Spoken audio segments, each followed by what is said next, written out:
Assalamualaikum warahmatullahi wabarakatuh. Selamat pagi, salam sejahtera cikgu ucapkan kepada semua anak murid cikgu.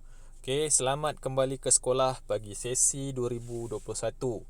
Ni kita tidak kembali ke sekolah, kita PDPR di rumah. Okey, cikgu doakan semua anak-anak murid cikgu berada dalam keadaan sihat sejahtera hendaknya. Okey, dalam keadaan pandemik COVID-19 ni, cikgu nak pesan kepada semua agar jaga diri, jaga keselamatan diri, elakkan daripada terkena wabak coronavirus ni. Okey, kita tak nak ada anak-anak murid cikgu yang terkena. Okey, cikgu doakan semoga semua selamat, semoga sihat semua hendaknya. Okey, pada tahun ni kita bertemu kembali. Okey, cikgu Jazli akan mengajar kamu reka bentuk dan teknologi tahun 6. Daripada tahun 4 lagi cikgu ajar awak semua, daripada tahun 4, tahun 5, tahun 6. 6 berlian. Okey, baik. Bagi tahun 6, kita ada beberapa unit. Cikgu gerakkan dulu buku teks digital ni. Cikgu yakin dan percaya semua dah dapat buku teks digital ni. Kita tengok dulu. Kita gerakkan dulu. Untuk tahun 6, kita hanya ada 2 unit sahaja. Iaitu unit 1 penghasilan projek dan unit 2 teknologi pertanian.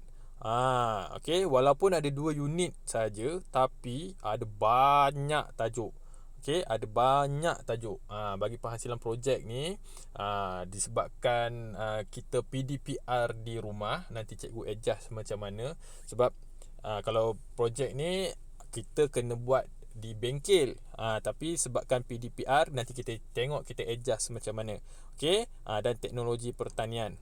Kita akan belajar secara teori sahaja mungkin. Kita gerak. Baik.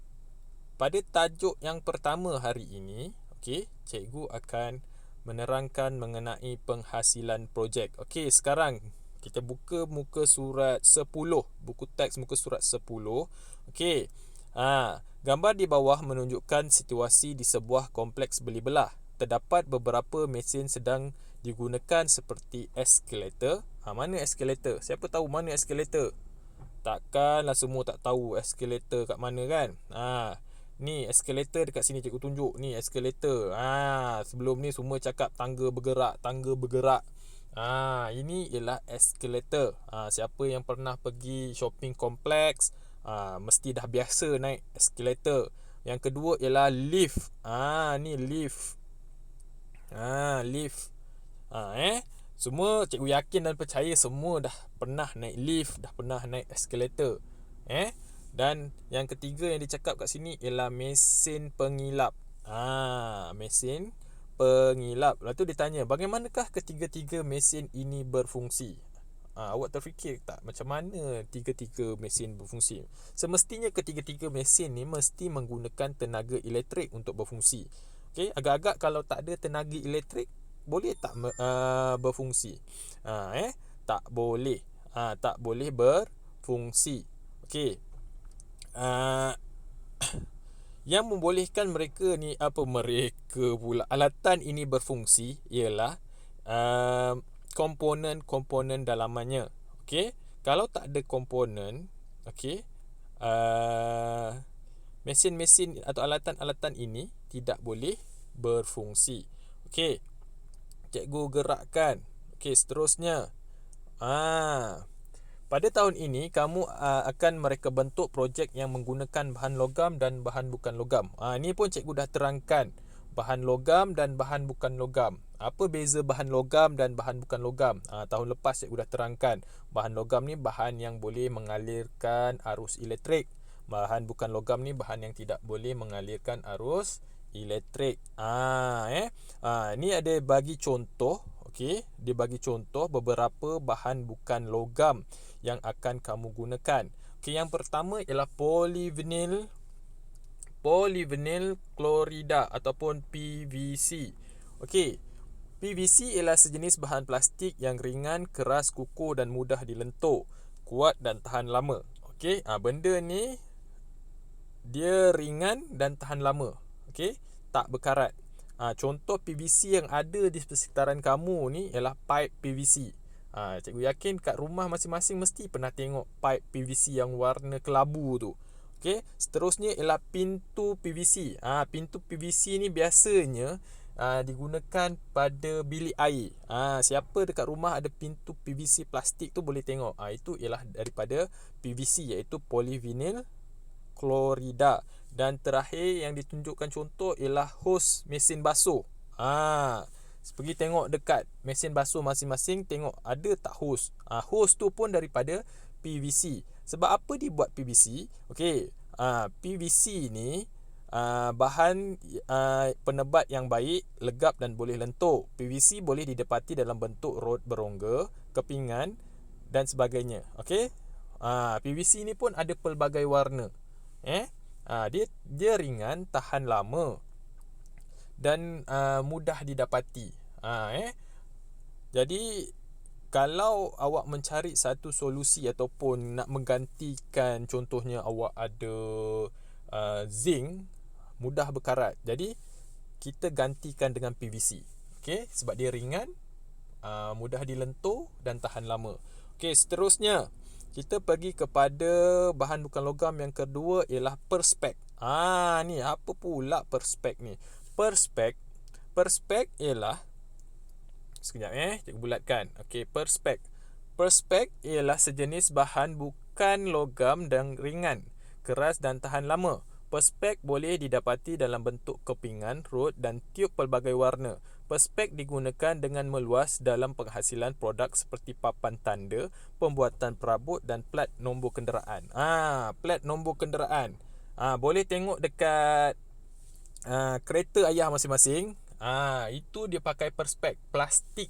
Dia bukan PVC tau. Itu dinamakan Perspex, iaitu plastik yang tebal dan keras. Okey, dia tahan lama. Bukan logam, yang ringan, keras dan tahan lama. Okey, kita tengok perbezaan PVC dengan Perspex. Okey, PVC tidak mudah retak. Perspex ni mudah retak. Okey, PVC ni dia boleh lentur lagi. Perspex ni dia tak boleh lentur. Kalau awak lentur, dia boleh jadi patah. Yang kedua, mudah dilentur, sukar dibentuk atau dilentur. Okey. Perspex ni sukar untuk dibentuk. Yang ketiga, PVC ni murah, Perspex ni mahal. Ya betul, Perspex ni mahal harganya. Sukar dapat, nak carinya pun susah dan harganya mahal. Lagi satu, Perspex ni pun mudah bercala. Kalau awak terguris kunci ke, terguris duit shilling ke, dia mudah tercala. Okey, seterusnya ini merupakan dua bahan, okey, bukan logam yang cikgu terangkan supaya awak tahu, polyvinyl klorida, PVC dan Perspex. Okey. Okey, kita pergi seterusnya ke alatan tangan. Okey, untuk projek tahun 6, okey, ada projeknya. Okey, nanti cikgu tunjukkan. Sebelum tu kita ajar dulu atau belajar dulu alatan tangan. Yang pertama ialah gergaji tangan. Okey, gergaji tangan ni dah biasa awak guna untuk ada tahun 4. Okey, tahun 5 tak sempat sebab ada pandemik COVID-19. Tahun 4 dulu awak pernah guna. Okey, gergaji tangan.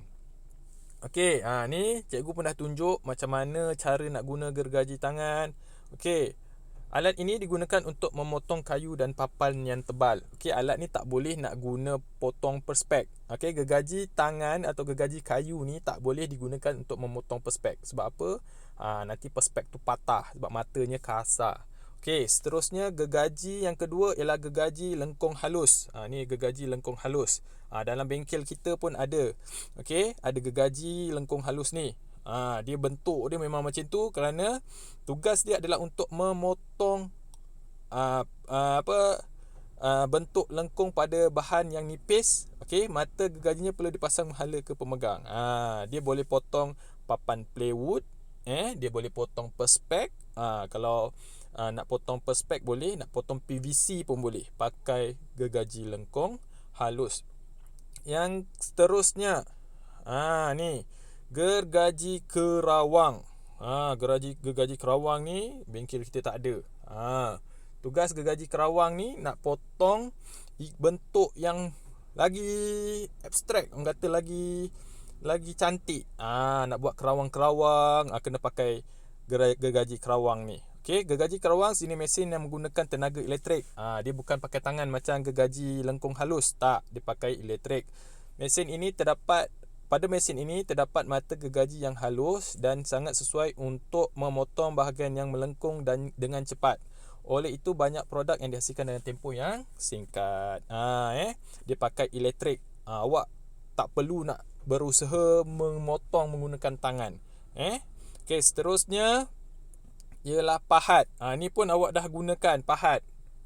Darjah 4 dah gunakan pahat buat projek rumah api. Pahat digunakan untuk memahat, meraut, meratakan tanggam dan membersihkan bucu tanggam.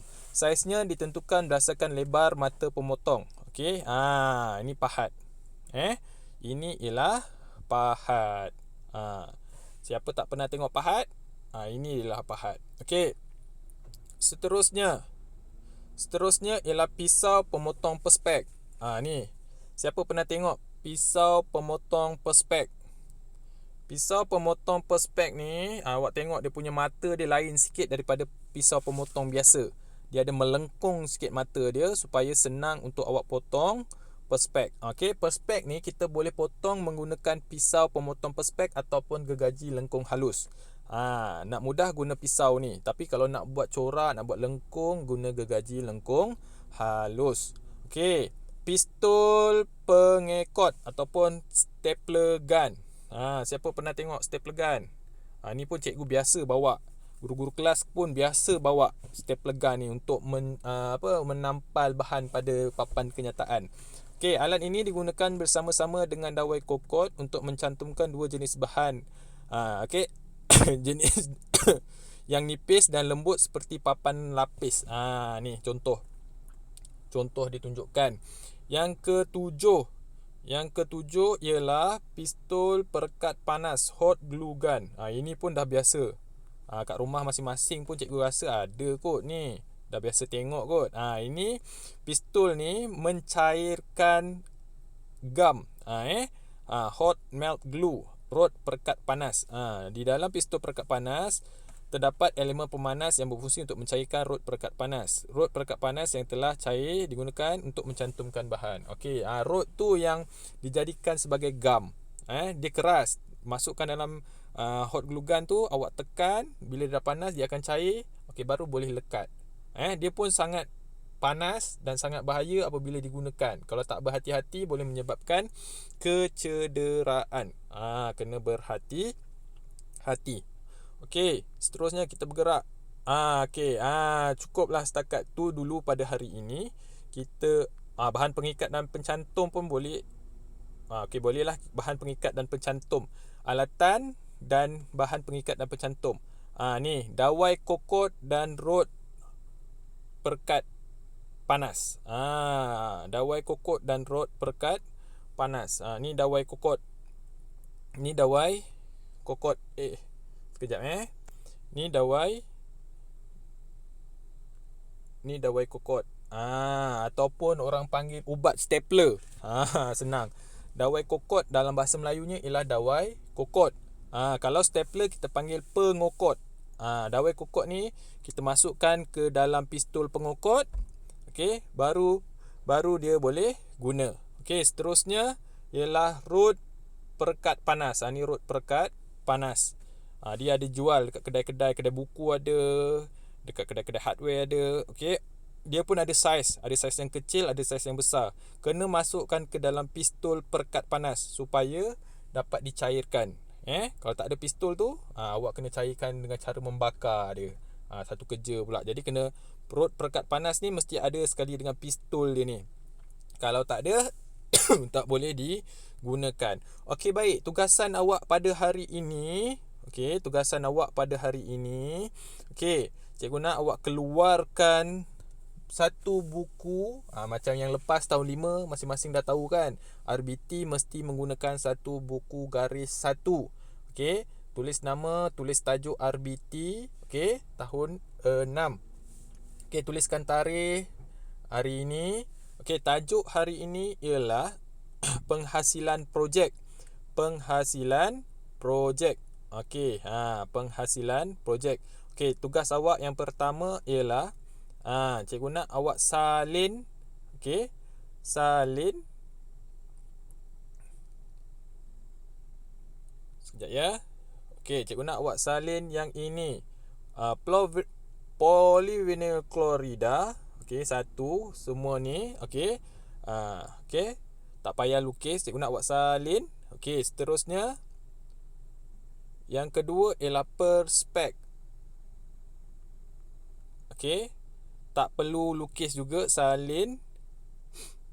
Dan cikgu nak awak buat jadual perbandingan ni.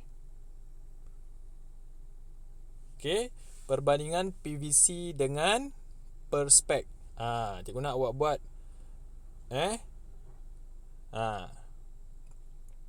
perbandingan. Okey, yang itu yang ketiga. Yang ini yang ketiga. Yang keempat, cikgu nak, okey, yang ini awak salin dan tak perlu lukis. Okey, salin tak perlu lukis alatan tangan ni. Okey, salin alatan tangan ni tak perlu lukis. Gergaji tangan, salin beserta fungsi dia sekali dengan fungsinya. Ada 7. Ada 7, tak perlu lukis. Salin nama dan fungsinya. Okey. Okey, salin sampai alatan tangan sahaja, sampai 7 sahaja. Cikgu nak awak salin sampai 7 sahaja, sampai sini sahaja. Okey, bahan pencantum dan pengikat tu tak perlu. Okey, itu tugasan awak pada hari ini. Cikgu nak awak siapkan. Okey, yang dah siap nanti maklumkan dalam grup dah siap. Okey, salin nota ni dan cikgu suruh. Okey, 1 polyvinyl chlorida, tajuknya penghasilan projek. Okey. Okey, 1 ialah polyvinyl chlorida, 2 perspek, 3 jadual perbandingan, 4 ialah alatan tangan. Tak perlu lukis, salin nama dan fungsi sahaja. Okey, sekian sahaja pengajaran cikgu pada hari ini. Cikgu harap awak dapat menyelesaikan tugasan yang cikgu berikan. Okey, buat dalam buku garis 1 yang macam yang lepas. Kalau tak ada, carilah kertas kosong. Okey, nanti naik sekolah nanti cikgu harap cikgu dapat semak kerja yang telah awak siapkan. Okey, sekian saja hari ini daripada cikgu. Kita akan jumpa lagi pada minggu hadapan. Assalamualaikum warahmatullahi wabarakatuh.